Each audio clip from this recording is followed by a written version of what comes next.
Tribes நேயர்களுக்கு வணக்கம். இன்றைய நிகழ்ச்சியில் நம்மோடு பேச பத்திரிகையாளர் திரு எழிலரசன் அவர்கள் இணைந்துள்ளார். வாருங்களோடு பேசுவோம். சார் வணக்கம். வணக்கம். இன்னையோட ஈரானுக்கும் அமெரிக்காவுக்கும் இடையான தற்காலிக போர் நிறுத்தம் இன்னையோட எக்ஸ்பைரி ஆகுது. இந்த நேரத்தில் நேற்று ட்ரம்ப் அவர்கள் போர் நிறுத்தத்தை நான் நீடிக்கிறேன், அதாவது பாகிஸ்தான் கேட்டுக்கொண்டு இணங்க நான் போர் நிறுத்தத்தை நீடிக்கிறேன்னு சொல்கிறாரு. எந்த அடிப்படையில் இந்த நீடிப்பு கொண்டு வரப்பட்டிருக்குது? ரெண்டாம் கட்ட பேச்சுவார்த்தை நடக்கிறதுக்கான ஏற்பாடெல்லாம் பாகிஸ்தான் செஞ்சுட்டு தான் இருக்கிறாங்க. ஆனால் ஈரான் தரப்புல இருந்து இன்னும் வர்றதா அக்னாலேஜ் பண்ணல. அந்த வேலையும் எந்த அளவுக்கு இருக்குது? அமெரிக்காவுக்கும் ஈரானுக்கும் இடையிலான அந்த 2 வாரம் போர் நிறுத்தம் அது இன்னைக்கு சாயங்காலம் 5:30 மணியோட முடியுது, 22ஆம் தேதி நம்ம ஊர் நேரத்துக்கு. ஆனால் ட்ரம்ப் ஏற்கனவே மிரட்டின மாதிரி ஒரே நாளில் நாங்கள் ஈரானுடைய பிரிட்ஜஸ்ஸு, அவங்கள்ட்ட இருக்க பவர் பிளான்ட்ஸு எல்லாத்தையும் நாங்கள் அழிச்சிருவோம், அந்த நாகரிகத்தையே அழிச்சிருவோம் அப்படின்னு ஏற்கனவே மிரட்டினார். இந்த சீஸ்ஃபயர் முடிஞ்சிச்சுன்னா அமெரிக்கா போருக்கு வரணும். அப்படி போருக்கு வருவதற்கான சூழல் அமெரிக்காவுக்கு இல்லை. ஏன்னா வந்தாங்கன்னா திருப்பி தோற்று போவதற்கான வாய்ப்பு தான் அதிகம். நேற்று கூட ஈரான் என்ன பண்ணியிருக்காங்க அப்படின்னா, ஒரு பெரிய மிலிட்ரி பரேடு நடத்திருக்காங்க அவங்க ஊரில். ஆயிரக்கணக்கான மக்கள் ஈரான் கொடியோட அதை கலந்துருக்காங்க. அவ்வளோ பெரிய முழக்கம், அந்த ஆரவாரம்லாம் அங்கே இருக்கு. ஃபுல்லாக மிசைல் எல்லாம் வண்டியில் வச்சுக்கிட்டு, ஆமாம், எல்லா ஆயுதங்களையும் அவங்க பரேடில் கொண்டு வந்திருக்காங்க. அப்போ அந்த அளவுக்கு அவங்க வேகமாக இருக்காங்க.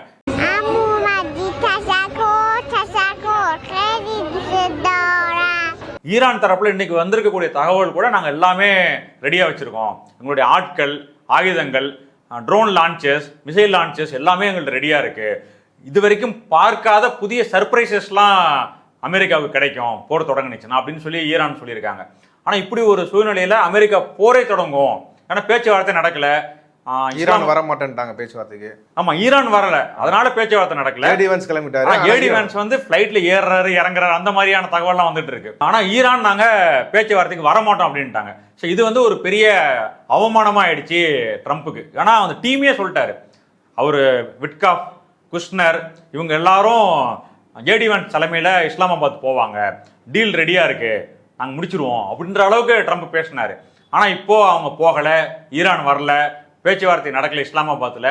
இது ட்ரம்ப்புக்கு ஒரு பெரிய அசிங்கமாக இருக்குது. போரை தொடங்க முடியல. அதனால் அவர் என்ன பண்ணிட்டாருன்னா, நாங்கள் தேதி குறிப்பிடாமல் எக்ஸ்டெண்ட் பண்ணிட்டோம். பாகிஸ்தான் எங்களை கேட்டுக்கிட்டாங்க. பாகிஸ்தானுடைய டிஃபென்ஸ் தலைவர் அசீம் முனீர் அவரும் பாகிஸ்தானுடைய பிரைம் மினிஸ்டர் ஷபாஸ் ஷெரீஃபும் கேட்டுக்கிட்டாங்க. அவங்க கேட்டுக்கொண்டதன் அடிப்படையில் நாங்கள் இதை தேதி குறிப்பிடாமல் எக்ஸ்டெண்ட் பண்ணுறோம் அப்படின்னு சொல்லிட்டு அவர் சொல்லியிருக்காரு. எதுக்காக எக்ஸ்டெண்ட் பண்ணுறாரு அப்படின்னா, அவர் சொல்கிற காரணம், ஈரானுடைய தலைமை, ஈரானுடைய கவர்மெண்ட் ரொம்ப பிளவுபட்டு இருக்கு, ஒரு ஒற்றுமையா இல்லை. அதனால ஒரு யூனிஃபைடு ப்ரொபோசல், ஒரு ஒன்றுபட்ட ஒருமித்த கருத்துடைய ஒரு ப்ரொபோசல் வர வரைக்கும் நாங்க சீஸ் ஃபயர் எக்ஸ்டெண்ட் பண்றோம். அது பேச்சுவார்த்தைக்கான ப்ரொபோசல். ஆமா, பேச்சுவார்த்தைக்கு ஏற்கனவே ஈரான் 10 நிபந்தனைகள் கொடுத்தாங்க. ஸோ அதன் அடிப்படையில் தான் நாங்கள் பேச்சுவார்த்தைக்கு வருவோன்றது ஈரானுடைய ஸ்டாண்டு. ஆனால் 2வது கட்ட பேச்சுவார்த்தைக்கு ஒரு புது ப்ரொபோசல் வரணும், அதில் இவங்க முன்வைத்த கருத்துக்கள்லாம் அதில் வரணும் அப்படின்றது தான் அமெரிக்காவுடைய எண்ணம். அதனால இந்த புது ப்ரொபோசல், ஒரு ஒருமித்த கருத்துடைய ப்ரொபோசல் வர வரைக்கும் நாங்கள் இதை தள்ளி வைக்கிறோன்றது ட்ரம்ப்புடைய ஸ்டாண்டாக இருக்குது. அதுக்கு அவர் முக்கியமாக சொல்கிற காரணம் என்ன அப்படின்னா, அவங்க ஈரானுக்குள்ளார, ஈரான் அரசாங்கத்துக்குள்ளார ஒரு பிளவு இருக்குது, ஒரு டிவைடு இருக்குது. எந்த அடிப்படையிலனா, ஏற்கனவே ஸ்ட்ரைட் ஆஃப் ஹார்முஸை நாங்கள் திறக்கிறோம் அப்படின்னு அறிவிச்சுட்டு உடனடியாக ஒரே நாளில் நாங்கள் திருப்பி மூடுறோம் அப்படின்னு அறிவிக்கிறது அங்க பிரச்சனையா இருக்கு அப்படின்றதுதான் அரசியல் தலைமைக்கும் ராணுவ தலைமைக்கும் இடையே ஒரு பிரச்சனை. அதுதான் ட்ரம்ப் உலகத்துக்கு முன்வைக்க விரும்புகிற பார்வை. ஆனா இப்படி நீங்க பாருங்க அப்படின்னு சொல்ல வர்றாரு அவரு. அது உண்மை கிடையாது. ஆனா அது உண்மை கிடையாது. எல்லாருமே முஜ்தபா ஹமேனியோடைய கட்டுப்பாட்டின் கீழே தான், அவருடைய கண்ட்ரோல் கீழே தான் இருக்கிறாங்க அப்படின்றதுதான் இவரு சொல்றது. இவர் முன்வைக்கிறது அங்க ஒரு ஃப்ராக்சர்டு கவர்மெண்டா இருக்கு அப்படின்னு அவர் சொல்ல வர்றாரு. ஓகே, இல்லை இப்போ ஏற்கனவே ஈரான் கேட்டுக்கிட்டாங்க, ஈரான் கெஞ்சினாங்க, அதனால தான் பேச்சுவார்த்தைக்கு நாங்கள் உடன்பட்டோம். நடுவில் அவங்க பவர் பிளான்ட் அடிக்காமல் இருக்கிறதுக்கு ஒரு 10 நாள் டைம் கொடுத்ததோ, 5 நாள் டைம் கொடுத்ததோ, இதெல்லாம் ஈரான் கெஞ்சினாங்கன்றது தான் இவர் சொல்கிறது. இப்போ ஈரானை ஏற்கனவே அதெல்லாம் பொய்ன்றது தான் ஈரான் மறுத்தாங்க. இப்போது ஈரான் மறுபடியும் அவர் அப்ரோச் வைக்கவே இல்லை. இவரால் ஒரு நாள்லேயே, ஒரு நைட்லேயே அவங்களை அழிச்சிட முடியுன்ற அளவுக்கு பவர் இருக்கிறத அவர் சொல்லிட்டு இருந்தார். ஆனால் ஏன் மறுபடியும் இவர் எக்ஸ்டெண்ட் பண்ண வேண்டிய தேவை என்ன ட்ரம்ப்புக்கு? ஏற்கனவே ட்ரம்ப் என்ன சொல்லியிருந்தாருன்னா, ஒரே நாள் இரவுல என்னால் ஈரானுடைய நாகரிகத்தை அழிச்சிட முடியும் அப்படின்னு சொன்னார். அப்போ ஈரான்லேருந்து என்ன ரிப்ளை கொடுத்தாங்க அப்படின்னா, ஒரு நாகரிகம் என்பது ஒரு நாள் இரவில் உருவாவதும் அல்ல, ஒரு நாள் இரவில் அழிய போவதும் அல்ல, உங்களால் அதை செய்ய முடியாது அப்படின்னு அவங்க ரொம்ப காட்டமான ரிப்ளை கொடுத்தாங்க. ஸோ அந்த நிலையில் அவர் ரொம்ப கோபமாயிட்டு, நாங்கள் வந்து ஈரானுடைய பிரிட்ஜஸ் அழிக்க போகிறோம், பவர் பிளான்ட்ஸ் அழிக்க போகிறோம் இப்படிலாம் சொன்னார். அதுக்கப்புறம் நாங்கள் தள்ளி வைக்கிறோம் அப்படிலாம் சொல்லி தான் இப்போ சீஸ்ஃபயரில் வந்து நிற்கிது. இப்போவும் என்ன சொல்கிறாரு, நேற்று காலையில் என்ன சொன்னாருன்னா, நாங்கள் வந்து எப்போ வேணால் பாம்பு போட முடியும், எங்களுடைய ஆர்மி மிலிட்ரிலாம் வந்து தயாராக இருக்குது, புது புது ஆயுதங்கள் எல்லாத்தையும் நாங்கள் வந்து ஸ்டாக் பண்ணி வச்சுருக்கோம், அதனால் நாங்கள் திருப்பி எப்போ வேணாலும் ஈரானை தாக்க முடியும், குண்டுகள் போட முடியும் அப்படின்னு நேற்று காலை அறிவிச்சார். அறிவிச்சிட்டு ஒரே நாளில் இப்போ என்ன சொல்கிறாருன்னா, நாங்கள் வந்து சீஸ்ஃபயரை எக்ஸ்டெண்ட் பண்ணுறோம்னு சொல்லி தன்னிச்சை அறிவிக்கிறார். ஏற்கனவே வந்த அந்த 2 வார சீஸ்ஃபயர் 2 பேரும் இணைந்து நாங்கள் சீஸ்ஃபயர்னு அறிவிக்கிறாங்க. ஆனால் இப்போ ட்ரம்ப் என்ன பண்ணாருன்னா, அவரே அறிவிச்சுக்கிறார் சீஸ்ஃபயரை நான் எக்ஸ்டெண்ட் பண்ணுறேன் அப்படின்னு சொல்லிட்டு. ஈரான் என்ன சொல்கிறாங்க, நாங்கள் அதை கேட்கவே இல்லை, நாங்கள் அப்படி ரெக்வஸ்ட்டை வைக்கவே இல்லை, யூஎஸ்ஏ தன்னிச்சையாக சீஸ்ஃபயர் எக்ஸ்டெண்ட் பண்ணுறதா சொல்கிறாங்க அப்படின்னு சொல்லிட்டு ஈரான் தரப்பில் சொல்கிறாங்க. ஆனால் ஏன் ட்ரம்ப் வந்து தன்னிச்சையாக சீஸ்ஃபயர் அறிவிக்கிறார் அப்படின்னா, அவங்களால ஒரு போரை தொடர்ந்து நடத்த முடியாது, நடத்தினாங்கன்னா வெற்றி கிடையாது அப்படின்றது வெளிப்படையாக தெரியுது. அது அமெரிக்காவில் இருக்கக்கூடிய மிலிட்ரி எக்ஸ்பர்ட்ஸ், இராணுவ விஷயங்களை ஆய்வு செய்கிறவர்கள், இராணுவ அதிகாரிகள், இவங்களே என்ன சொல்கிறாங்க அப்படின்னா, நம்ம ஒரு போர் நடத்தி வெற்றி பெற முடியாது, ஈரான் திருப்பி நமக்கு தோல்வி அடைஞ்சிட்டோம்னா, திருப்பி நம்மளால் ஒரு இதுக்கு எக்ஸிட் பிளான் வெளியே வர முடியாத சூழ்நிலை ஏற்பட்டுச்சுன்னா அமெரிக்காவில் இன்னும் இமேஜ் சீரழியும், அது வந்து வரக்கூடிய மிட் டேர்ம் எலெக்ஷனை ரொம்ப பெரிய அளவுக்கு பாதிக்கும் அப்படின்றது தான் கருத்து. அது வந்து நேற்று எல்லாரு கூடயும் கலந்து ஆலோசிச்சுட்டு அந்த மாதிரி சீஸ்ஃபயர் முடிய போகுது அப்படின்றதுக்காக ட்ரம்ப் ஒரு மீட்டிங் போடுறாரு. அந்த மீட்டிங்கில் என்ன பண்ணுறது அப்படின்றத ஆலோசனை விரிவாக நடக்குது. அந்த மீட்டிங்கின் முடிவில் நாங்கள் சீஸ்ஃபயரை எக்ஸ்டெண்ட் பண்ணுறோம் அப்படின்னு சொல்லி தேதி குறிப்பிடாமல் அதை நீடிச்சிட்டாங்க. இப்போ 2ஆம் கட்ட பேச்சுவார்த்தை நடக்கிறதுல என்ன பிரச்சனை? இப்போ ஏற்கனவே ஜேடி வான்ஸ் வந்து கிளம்ப ரெடியாக இருந்தார் பாகிஸ்தானுக்கு 2ஆம் கட்ட பேச்சுவார்த்தைக்காக. ஆனால் ஈரான் தரப்புல இருந்து சிக்னல் வரல. என்ன காரணத்தினால இது வந்து சுமூகமாக நடக்க முடியுது? அதாவது ட்ரம்ப் என்ன சொன்னார்னா, ஜேடி வான்ஸோடைய குழு அவரோட தலைமையில் அந்த டீம் புறப்பட்டுருச்சு அப்படின்னு சொன்னார். ஆனால் கடைசியாக அவங்க புறப்படலை அப்படின்றது தான் அடுத்த வந்த செய்தி. அதை வந்து ஈரானில் கிண்டல் பண்ணுறாங்க. இது வரைக்கும் எத்தனை தடவை ஜேடி வான்ஸ் புறப்பட்டாரு இஸ்லாமாபாத்துக்கு அப்படின்ற மாதிரி கிண்டல் பண்ணுற அளவுக்கு புறப்படலை அப்படின்ற மாதிரி செய்தி வந்துருச்சு. கலிஃபோர்னியாவோட கவர்னர் கேவின் அவருடைய சோசியல் மீடியா பேஜில் ஒரு போஸ்ட் பண்ணியிருக்காரு. அது என்ன பண்ணியிருக்காருன்னா, எவ்வளோ குழப்பங்கள் இருக்குன்னு, அமெரிக்காவிலே எவ்வளோ குழப்பம் இருக்குது அப்படின்னு கலிஃபோர்னியாவுடைய கவர்னருடைய போஸ்ட் இருக்குல்ல, அதுவே காட்டுது. Open the strait, close the strait, we are blockading, lift sanctions, impose new sanctions, JD Vance is in Pakistan, JD is not in Pakistan, still blockading, we have an agreement, there is no agreement, that is fake news, bombing again soon, maybe. So இவ்வளவும் வந்து இவர் கலிஃபோர்னியாவோட governor எழுதியிருக்கிறது தான் அமெரிக்க மக்களுடைய நிலையும் உலக மக்களுடைய நிலையும். ஏன்னா என்ன முடிவு எடுக்கிறாரு ட்ரம்ப் அப்படின்றதே தெரிய மாட்டேங்குது. அங்கே வந்து ஸ்டேட் ஆஃப் ஹார்முஸ் வந்து திறக்கப்பட்டிருக்குன்றாங்க, ஸ்டேட் ஆஃப் ஹார்முஸ் மூடப்பட்டிருக்குன்றாங்க, ஜேடி வான்ஸ் புறப்பட்டாரு பாகிஸ்தானுக்குன்றாங்க, இல்லை அவர் பாகிஸ்தானுக்கு போகலை அப்படின்றாங்க. ராணுவ அந்த நேவல் முற்றுகை, அதாவது இந்த கப்பல் படை, யூஎஸோட கப்பல் படை முற்றுகை தொடருதுன்றாங்க. அப்புறம் சாங்ஷன்ஸ் நாங்கள் எடுத்துட்டோம், தடைகளை ரிமூவ் பண்ணிட்டோன்றாங்க, இல்லை தடைகள் இருக்கு அப்படின்றாங்க. இப்படி மாற்றி கருத்துக்கள் வந்துக்கிட்டே இருக்கு.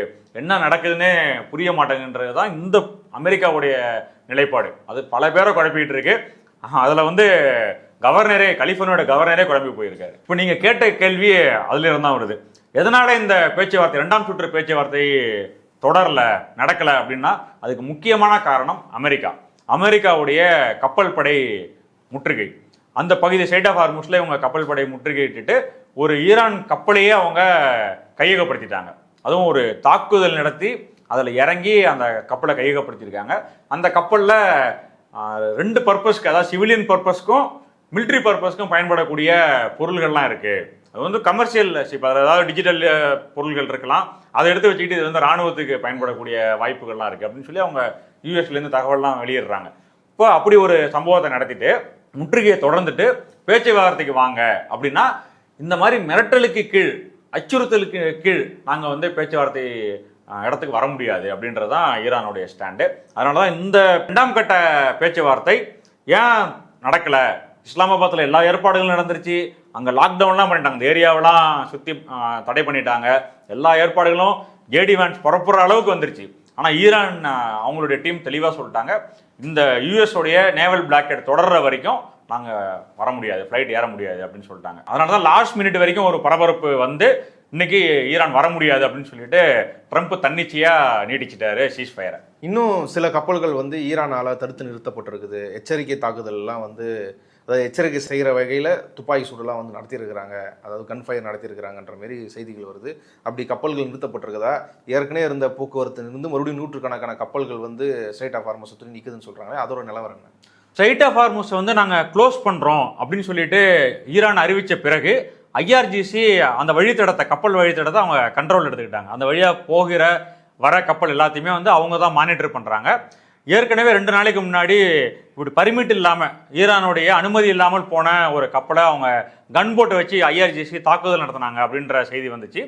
இன்னைக்கு சற்று நேரத்துக்கு முன்பு கூட 2 கப்பல்கள் மீது தாக்குதல் நடந்திருக்கு அப்படின்ற செய்தி வந்து UKMTO, United kingdom maritime trade operations அப்படின்ற அந்த அமைப்பு, அவங்க தான் வந்து இந்த 2 கப்பல்கள் மீது தாக்குதல் நடத்தப்பட்டிருக்கு அப்படின்ற செய்தியை சொல்லியிருக்காங்க.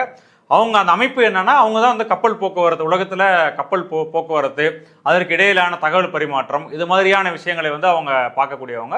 அவங்க தான் வந்து வெளியே சொல்லியிருக்காங்க 2 கப்பல்கள் மீது தாக்குதல் நடந்திருக்கு அப்படின்ற செய்தி. அதில் ஒரு கப்பல் பேர் வந்து பிரான்சிஸ்கா அப்படின்றது.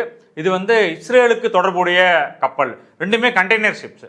ஸோ இந்த கப்பல் ஒன்று, இன்னொன்று வந்து எஃபாமினாடஸ் அப்படின்ற கப்பல். இந்த 2 கப்பலில் ஒரு கப்பல் வந்து இந்தியாவுக்கு, குஜராத்துக்கு வந்துகிட்டு இருந்த கப்பல் அப்படின்ற செய்தி வந்திருக்கு. இந்த 2 கப்பல் மீதும் தாக்குதல் நடத்தி அதில் ஒரு கப்பல் வந்து டேமேஜே ஆயிருக்கு, ஹெவி டேமேஜ் அப்படின்றாங்க. இந்த 2 கப்பல்களும் இப்போ ஐஆர்ஜிசியோட கண்ட்ரோலில் இருக்கு, அவங்க அதை சீஸ் பண்ணி வச்சிருக்காங்க அப்படின்ற செய்தி வந்திருக்கு.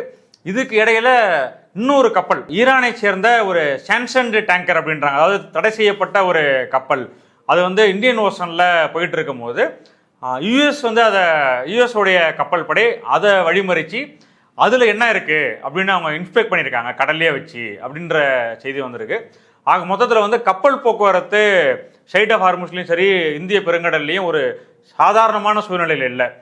எந்த நேரத்தில் யார் வந்து தாக்குவா, யார் வந்து நம்மளை வழிமறிப்பா அப்படின்ற மாதிரியான ஒரு பரபரப்பான பதற்றமான நிலையில தான் ஸ்ட்ரைட் ஆஃப் ஹார்மஸ் இப்போதைக்கு இருக்கு. இதுக்கு காரணம் அங்கே தொடர்கிற அமெரிக்காவுடைய கப்பல் படை முற்றுகை.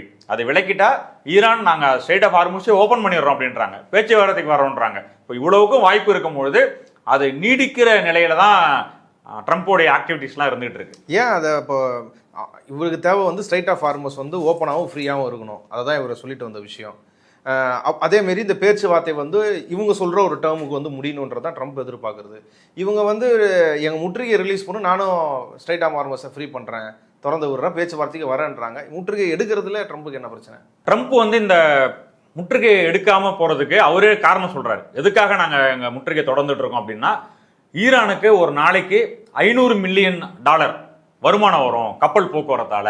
எப்படின்னா அவங்க டால் கலெக்ட் பண்றாங்க, ஸ்ட்ரைட் ஆஃப் ஹார்மஸ் வழியாக போகிற கப்பல்களுக்கு கட்டணம் வசூல் பண்ணாங்கன்னா ஒரு நாளைக்கு $500 மில்லியன், அதாவது நம்முடைய இந்திய மதிப்பில் ஒரு 4200 கோடி ரூபாய் இந்திய மதிப்பில் ஒரு நாளைக்கு ஈரானுக்கு வருமானம் வரக்கூடிய வாய்ப்பு கப்பல் போக்குவரத்தில் மட்டும், கட்டணங்களில் மட்டும். சரி, அது வரக்கூடாது அப்படின்றது தான் ட்ரம்ப்புடைய எண்ணம். அப்படி வந்துச்சுன்னா அதில் எங்களுக்கு பங்கு வேணும் அப்படின்றது அவங்க. ஏன்னா நாங்கள் 2 பேரும் சேர்ந்து தான் ஸ்ட்ரைட் ஆஃப் ஹார்மஸை கண்ட்ரோல் பண்ணணும், ஈரானும் யூஎஸும் சேர்ந்து நாங்கள் கண்ட்ரோல் பண்ணுறோம். ஆயிலில் வர வருமானமும் ட்ரம்ப்புக்கு வேணும், கப்பல் போக்குவரத்தில் வர வருமானமும் ட்ரம்ப்புக்கு வேணும் அப்படின்றதான் அவருடைய எண்ணம். அதனால தான் இதை நிறுத்தி வச்சிருக்காரு. அதை வெளிப்படையாகவே சொல்லிட்டாரு. இப்போ என்ன பிரச்சனைனா, அவர் வந்து ஈரானுக்கு ப்ரெஷர் போடுறதா நினைக்கிறாரு. ஈரான் வந்து இப்படி ஒரு கட்டணம் வர்றதுக்கான வாய்ப்பு இருந்துச்சு, அந்த வாய்ப்பை நாங்கள் தடுத்துட்டோம். இப்போ ஈரான் எப்படியாவது அந்த கட்டணம் வரணும்னு நினைக்குது, அதனால் அவங்க இறங்கி வருவாங்க, எப்படியாவது திறந்து விட்டுருங்க, எங்களுக்கு அந்த வருமானம் வரணும் அப்படின்னு யூஎஸ்ட கெஞ்சுவாங்க அப்படின்றது தான் ட்ரம்ப்போடைய எண்ணம். ஆனால் அவங்க அதுக்கு தயாராக இல்லை. நீங்கள் வந்து உங்கள் கப்பல் படை முற்றுகையை நீங்களே விலக்கிக்கங்க, இல்லைன்னா நாங்கள் அதை முறியடிக்க வேண்டியது இருக்கும் அப்படின்னு ஈரான் இன்னைக்கு கூட வார்னிங் கொடுத்துருக்காங்க. ஓகே, இது யாருக்கு ரொம்ப நெருக்கடியை உருவாக்கும் இந்த முற்றுகைன்றது? இவங்க ஸ்ட்ரைட் ஆஃப் ஹார்மஸை இவங்க ஈரான் கண்ட்ரோல் பண்ணுறதும், ஈரான் போர்ட்லேருந்து கப்பல்கள் வர்றதையும் போகிறதையும் அமெரிக்கா தடுக்கிறதுக்குள்ள இந்த 2 செயல்பாடால் இந்த 2 பிரச்சனையிலேருந்து யார் ரொம்ப நாள் வந்து தாக்கு பிடிக்க முடியும்னு நினைக்கிறீங்க? யார் உடனே சரண்டர் ஆக தேவை இருக்குதுன்னு நினைக்கிறீங்க? அதாவது இவங்க ஈரானுக்கு கொடுக்குற ப்ரெஷர், கல்ஃப் கண்ட்ரீஸ்க்கு கொடுக்குற ப்ரெஷர், இது வந்து அதிகமான பாதிப்புகளை வந்து கல்ஃப் கண்ட்ரீஸ்க்கு ஏற்படுத்தும். ஸோ ஈரான் பல ஆண்டுகளாக சாங்ஷன்ஸ்ல இருக்கிற நாடு, பொருளாதார தடைக்கு கீழே இருக்கிற நாடு. ஆனால் கல்ஃப் கண்ட்ரிஸ் வந்து ரொம்ப வளமாக இருக்கிற நாடு. ஆயில், கேஸ் இதோடைய விற்பனை, அதே மாதிரி டூரிசம், ரியல் எஸ்டேட், இப்படி பல காரணங்களால் இது வந்து ரொம்ப த்ரைவிங்காக வளமாக இருக்கிற, வளர்ந்து வரக்கூடிய நாடுகள். இந்த நாடுகளுக்கு அளவுக்கு அதிகமான ப்ரெஷர். ஏன்னா கப்பல் போக்குவரத்து சுத்தமாகவே இல்லை, ஒரு நாளைக்கு 2 கப்பல் தான் போயிட்டு வருது அப்படின்றது ரொம்ப ரொம்ப பாதிப்பு ஏற்படுத்தக்கூடிய நிலை கல்ஃப் கண்ட்ரிஸோடைய வளர்ச்சிக்கு. அதனால் அவங்க நிச்சயமாக யூஎஸ்க்கு ப்ரெஷர் போடுவாங்க. இப்போ என்ன ப்ரெஷர் பண்ணியிருக்காங்க, புதுசாக வந்திருக்கக்கூடிய தகவல், யுனைடெட் அரப் எமிரேட்ஸ் அவங்க நாங்கள் வந்து US$ ஆயில் பரிவர்த்தனை பண்ணிட்டு இருக்கோம். ஆனால் இப்படி இருக்கக்கூடிய பிரச்சனை, இப்போ நடக்கக்கூடிய அசாதாரணமான சூழ்நிலை, இதனால நாங்கள் எங்களுடைய ஆயில் விற்பனையை சீனாவுடைய யூவனுக்கு மாத்துறதுக்காக நாங்கள் யோசிச்சுட்டு இருக்கோம் அப்படின்னு அவர் ஒரு விஷயத்த சொல்லிட்டாரு. இது வந்து பெரிய பதற்றத்தை ஏற்படுத்திருச்சு அமெரிக்காவுக்கு. அவங்க என்ன சொல்லிட்டாங்கன்னா, உங்களுக்கு US$ பிரச்சனையா இருக்கு அப்படின்னா நாங்கள் அதை உங்களுக்கு கொடுத்து உதவுறோம், உங்களுடைய எக்கானமி, உங்களுடைய பொருளாதாரம் ஸ்டேபிளா இருக்கிறதுக்கு நாங்கள் எல்லா வகையிலும் உதவிகரமா இருக்கும் அப்படின்னு சொல்லி US வந்து அசூரன்ஸ் கொடுக்குற அளவுக்கு நிலைமை இருக்கு. ஒரு மிடில் ஈஸ்ட் ரீஜன்லயே ஒரு பதற்றமான சூழ்நிலை இருக்கு. அதுக்கு காரணம் இந்த பிளாக்கேடு தான். அது வந்து பல நாடுகள்ல 2ஆம் கட்ட பேச்சுவார்த்தைக்கு முட்டுக்கட்டையா இருக்கிறது இந்த பிளாக்கேடு தான். அதை ரிமூவ் பண்ணீங்கன்னா மிடில் ஈஸ்ட்ல இருக்கக்கூடிய பிரச்சனைகள் குறையும், பதட்டம் குறையும், ஒரு நிரந்தரமான தீர்வை நோக்கி இது போக முடியும். அதனால அந்த நோக்கி US நகரணும் அப்படின்னு பல பேர் வலியுறுத்துறாங்க. ஆனா இது செய்யாம இருப்பதற்கு காரணம் என்ன அப்படின்னு சொல்லிட்டு ஈரான் தரப்புல இருக்கக்கூடிய ஊடகங்கள் அவங்க காரணங்களை வருஷப்படுத்துறாங்க. எதுக்காக இதை செய்யறாங்க அப்படின்னா, ஒன்று காரணம் வந்து அவங்க தங்களுடைய ராணுவ பலத்தை திட்டமிடலை அவங்க செஞ்சுக்கணும். அது வந்து இந்த காலத்தை அவங்க எடுத்துக்கிறாங்க. ஒன்று அவங்களுடைய மிசைல்ஸ், அவங்களுடைய தயாராக ஒரு முழுவீச்சான போருக்கு அவங்க தயாராகிறதுக்கான ஒரு வாய்ப்பா இந்த சீஸ் ஃபயர் எடுத்துக்கிறாங்க அமெரிக்கா. இன்னொன்று வந்து கவனத்தை திசை திருப்புறது, செஞ்சுட்டு தலைவர்களே கூட அவங்க கொள்ளலாம். ஈரான்ல இருக்கக்கூடிய தலைவர்களே குறிவைத்து கொலை பண்ணக்கூடிய வாய்ப்புகள் இருக்கு. அதாவது ஒரு டிசெப்ஷன் ஆக்டிவிட்டியா இதை அவங்க பாக்குறாங்க. இன்னொன்று வந்து இந்த போர்ல இருந்து US நாங்க வெளியே வந்துக்கிறோம், இஸ்ரேல் ஆனா தொடரும் அப்படின்ற மாதிரியான ஒரு நிலையை ஏற்படுத்திட்டு இஸ்ரேலுக்கு பின்னாடியில இருந்து அவங்க US உதவலாம், நாங்க வெளியே வந்துட்டோம். ஆனா ட்ரம்ப்புக்கு வந்து அமெரிக்க மக்கள்கிட்ட ஒரு நல்ல பேர் வாங்கணுன்ற நெருக்கடி இருக்கிறதுனால நாங்க வெளியே வந்துட்டோம், லெபனான் சீஸ்ஃபயர் வயலேஷன் அதை காரணமாக காட்டி இஸ்ரேல் வந்து போர் தொடரும், அதற்கான வாய்ப்புகள் இருக்கு அப்படின்றது ஒன்று.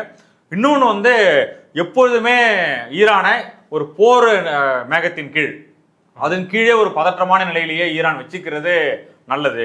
அதனால உடனே ஒரு கையெழுத்தாயிடுச்சு, பிரச்சனை முடிஞ்சிருச்சு, கப்பல் போக்குவரத்து சுமூகமாயிடுச்சு, இப்படிலாம் வந்துச்சுன்னா ஈரானுடைய கை ஓங்கிடும்.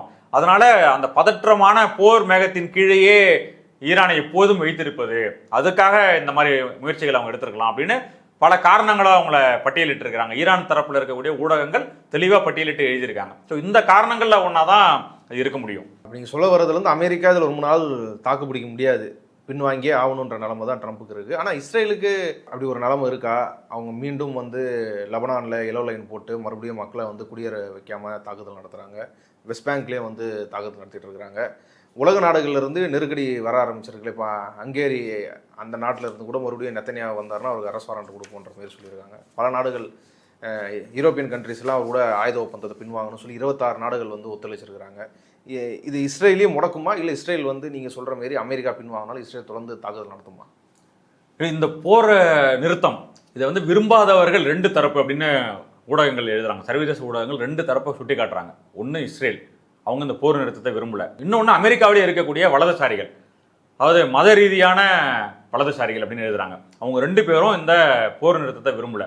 அவங்க போர் நடக்கணும், ஈரான் மேலே தாக்குதல் தொடரணும் அப்படின்றதான் அவங்க எண்ணம். அதனால இஸ்ரேல் வந்து நிச்சயமா போரை தான் விரும்பும், அவங்களுடைய நோக்கமே அதான். ஆனால் அமெரிக்காவில் இருக்கக்கூடிய அழுத்தம் காரணமாக இந்த போரை, இந்த சீஸ் ஃபயரை அவங்க ஒத்துக்க வேண்டிய சூழ்நிலையில் இருக்காங்க. ஆனால் அவங்க இந்த போரை வந்து நாங்கள் பின்னாடிலேருந்து உங்களுக்கு ஹெல்ப் பண்ணுறோம், நீங்கள் நடத்துங்க அப்படின்னா இஸ்ரேல் வந்து தாக்குதலை தொடருவதற்கான வாய்ப்பு தான் அதிகமாக இருக்குது. மற்ற நாடுகள் வந்து அதுக்கு ஒரு கடிவாளம் போடுறதோ அழுத்தம் கொடுக்குறதோ அதெல்லாம் முடியாதா? இல்லை, மற்ற நாடுகளுக்கெல்லாம் அவங்க கண்டுக்கிற மாதிரி இல்லை. இஸ்ரேல் வந்து எவ்வளோ பேர் காசாவில் கண்டிச்சிட்டாங்க. சர்வதேச நீதிமன்றத்தில் அவர் மீது விசாரணையை வச்சு அவர் குற்றவாளின்ற அளவுக்கு நிலைமை வந்துருச்சு. போர் குற்றவாளின்ற நிலைமை வந்துருச்சு. அதே மாதிரி சொந்த நாட்டில் அவருக்கு பிரச்சனைகள் இருக்கு. சொந்த நாட்டில் கரப்ஷன் சார்ஜஸ் அவர் மேலே இருக்கு. அது விசாரணை வந்து சமீபத்தில் இருக்கு. எப்போ வேணா விசாரணை முடிந்து தண்டனைக்கு உள்ளாகக்கூடிய சூழ்நிலை இருக்கு. இஸ்ரேலில் தேர்தல் வேற இருக்கு. இன்னும் 2-3 மாதங்கள்ல தேர்தல் காலம் அங்கே வரப்போகுது.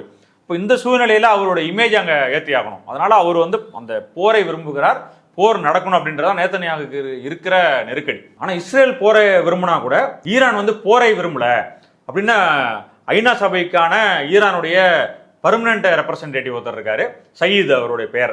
அவர் சொல்றாரு, நாங்கள் ஈரான் போரை விரும்பவில்லை, நாங்கள் பேச்சுவார்த்தை தான் விரும்புகிறோம், ஆனால் பிளாக்கேட் இருக்கிற வரைக்கும் நாங்கள் பேச்சுவார்த்தை டேபிளுக்கு போக முடியாது அப்படின்னு சொல்லியிருக்காரு. ஒன்று பேச்சுவார்த்தை, இல்லைன்னா போர். இந்த 2ல் ஒன்று தான் நம்ம சூஸ் பண்ண முடியும்.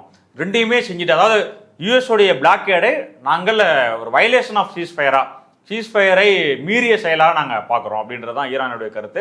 அப்படி இருக்கும்பொழுது நாங்கள் போக முடியாது அப்படின்றது தான். அதனால் இந்த 2ஆம் சுற்று பேச்சுவார்த்தை நடத்துவதற்காக பாகிஸ்தான் ரொம்ப முயற்சி பண்றாங்க. அவங்களுக்கு அந்த இதை எப்படியாவது 2 பேரையும் நெகோசியேஷன் டேபிளுக்கு திருப்பி கொண்டு வரணும் அப்படின்னு அவங்க முயற்சி பண்ணிட்டு இருக்காங்க. ஆனா இந்த போரை தொடர்வதற்கான வேலையை தான் ட்ரம்ப் செய்யறாரு. இது முடிப்போம், இந்த பிரச்சனைக்கு ஃபுல் ஸ்டாப் வைப்போம் அப்படின்ற அவர் நினைக்கல. இன்னைக்கு வந்திருக்கக்கூடிய இன்னொரு செய்தி, $1.5 trillion யூஎஸ் எக்கானமில அமெரிக்காவுடைய ராணுவத்துக்கான பட்ஜெட் அதுக்கு ஒயிட் ஹவுஸ்ல இருந்து காங்கிரஸ்க்கு பேப்பர் போயிருக்கு அப்ரூவலுக்காக. 1.5 trillion அப்படின்னா இந்தியாவுடைய மதிப்புல கிட்டத்தட்ட 140 லட்சம் கோடி அப்படின்றாங்க. இப்போ அவ்வளவு பணத்தை அவங்க இது ஹிஸ்டாரிக், இந்த அளவுக்கு கேட்டதே கிடையாது அப்படின்னு அமெரிக்காவுடைய ஊடகங்கள் எழுதுறாங்க. இப்போ இவ்வளவு பெரிய தொகையை நம்மோட இந்தியாவோட கம்பேர் பண்ணி பார்த்தீங்கன்னா இந்தியாவோட 8 லட்சம் கோடி அளவுக்கு தான் நம்முடைய ஒரு ஆனுவல் பட்ஜெட், டிஃபென்ஸ் பட்ஜெட். ஆனால் அவர் எவ்வளோ கேட்டிருக்காருங்க அப்படின்னா 140 லட்சம் கோடி ரூபாய் கேட்குறாரு. அப்படின்னா அமெரிக்காவுடைய இராணுவத்தை நவீனப்படுத்துவது, புதிய ஆயுதங்களை வாங்குவது, புதிய விமானங்களை வாங்குவது, இப்படி பல காரணங்களை அவங்க சொல்லியிருக்காங்க. இதெல்லாம் செய்வதற்காக எங்களுக்கு இவ்வளோ பணம் வேணும் அப்படின்னு சொல்லி கேட்குறாங்க. இப்போ அந்த அளவுக்கு அவங்க இன்னும் போரின் மீது, ஒரு அமைதியின் மீதோ இல்லை பேச்சுவார்த்தையின் மீதோ நம்பிக்கை இல்லாமல் இராணுவத்தை வைத்தே நம்முடைய பலத்தை நிலைநாட்டிடலாம் அப்படின்னு அவங்க நினைக்கிறாங்க. அந்த ஸ்ட்ராட்டஜி அது ஈரான்கிட்ட இப்போ வரைக்கும் ஒர்க் அவுட் ஆகலை. பேச்சுவார்த்தைக்கு நாங்கள் வர முடியாது அப்படின்றது ஒன்று. இன்னொன்று இந்த பேச்சுவார்த்தைக்கு ஈரான் வந்துட்டாங்க அப்படின்னா ட்ரம்ப் தனக்கு சாதகமாக அதை பயன்படுத்திப்பார் அமெரிக்காவில். அது பல பொய் செய்திகளை பரப்பி, அதை ஒட்டி பல தகவல்களை, தேவையில்லாத விஷயங்கள் எல்லாம் பரப்பி அவருடைய இமேஜை அங்கே உயர்த்துறதுக்கான வேலையை அவர் பண்ணிடுவார். அதற்கு நாங்கள் ஆள் கிடையாது, அமெரிக்காவுடைய ஷோவுக்கு நாங்கள் இணங்க மாட்டோம், எங்களை பயன்படுத்தி அங்கே அமெரிக்க மக்கள்கிட்ட நல்ல பேர் வாங்குவதற்கான வாய்ப்பை அவருக்கு நாங்கள் தரமாட்டோம் அப்படின்றது தான் ஈரானோட கருத்தாக இருக்குது. இவ்வளோ நேரம் இந்த போர் சம்பந்தமான பல்வேறு விஷயங்கள்ல உங்கள் கருத்தை பகிர்ந்து கொண்டதுக்கு நன்றி.